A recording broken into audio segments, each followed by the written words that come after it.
Swadeshe Pujyate Raja, Vidwan Sarvatra Pujyate. The king is worshipped in his kingdom. A learned man is worshipped the world over.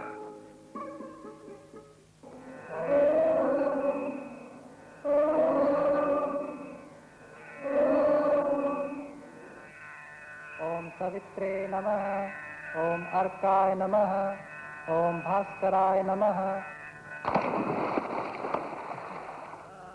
Time passes by as I stand at the crossroads of history, shrouded by the haze of memory and nostalgia. It has been a little more than a century since I was built, but I still recall each of those years vividly. Audience attention!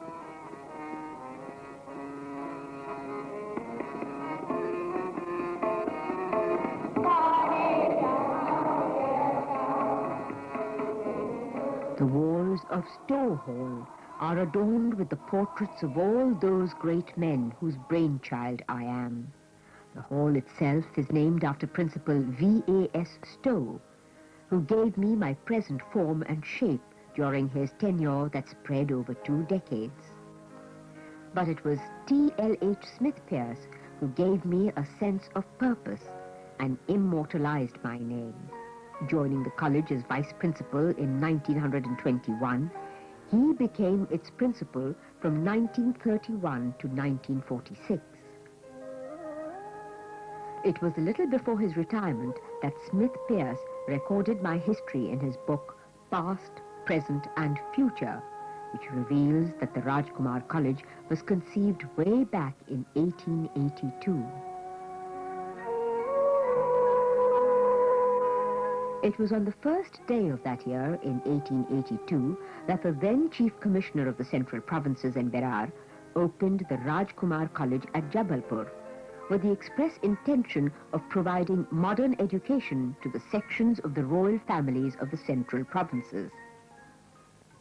The college premises had earlier been a lac factory, popularly known as a lac khana. The entire cost of converting and equipping it was borne by the Central Provinces government. Among the first to join the college were notable names like Raja Chitrabhan Singh of Sakti, Raja Bhavani Pratap Singh of Sarangarh, Raja Raghu Kesri Deo of Kalahandi, Raja Keval Narayan Singh of Khairagarh, and Raja Ramchandra Deo of Patna. This initial experiment proved unsuccessful.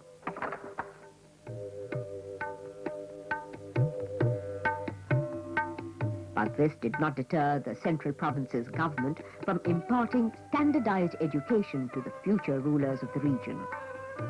In a sense, Mr. Andrew Fraser, the then Chief Commissioner of the Central Provinces and later Lieutenant Governor of Bengal, was the true founder of Rajkumar College.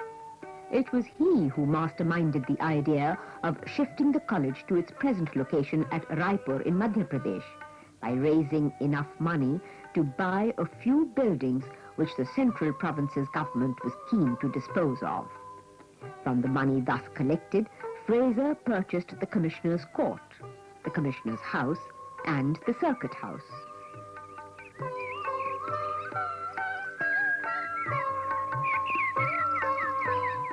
The courthouse was converted into the school building.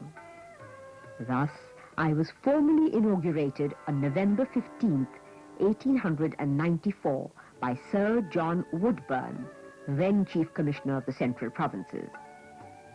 Reverend G.D. Oswell was the first principal whose tenure extended from 1894 to 1909. It was Mr. V.A.S. Stowe who groomed me to look like I do today. It was he who undertook the construction of the main building. The guest house and temple were built by the end of the 1920s. But it was his successor, Mr. Smith-Pierce, who gave the college a standing in the community.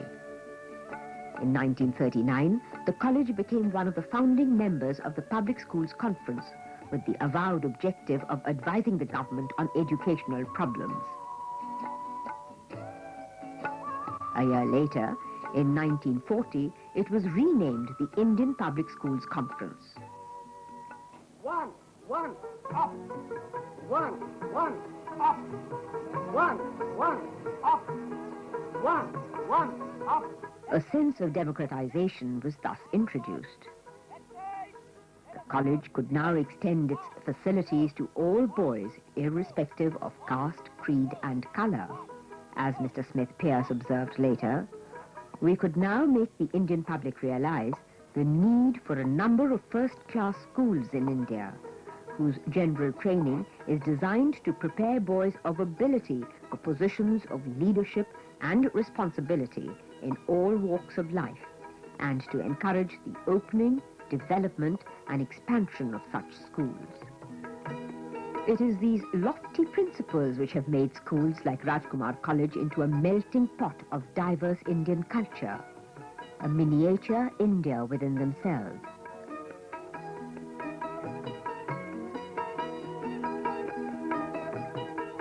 A 112 years ago, the Rajkumar College began with 18 boys.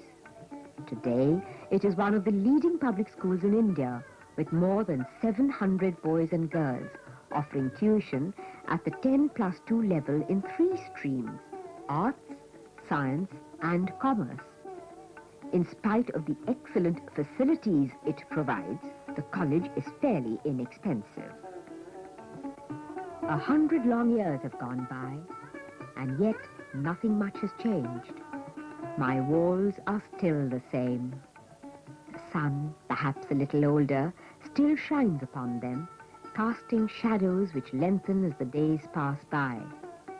And I stand as I stood 100 years ago, witnessing the birth of new generations as they study new disciplines and discuss new ideas.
व्यायामेन को वर्धन्ते व्यायामेन बलम आरोग्यम उत्साहम सौंदर्यम च वर्धन्ते.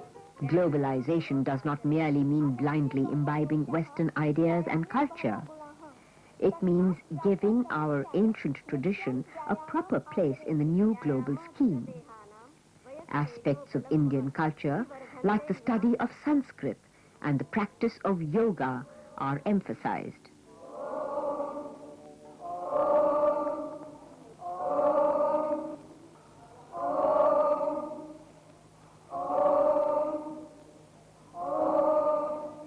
And this is a bipinately compound lake. I found it. Would you please explain me its characters?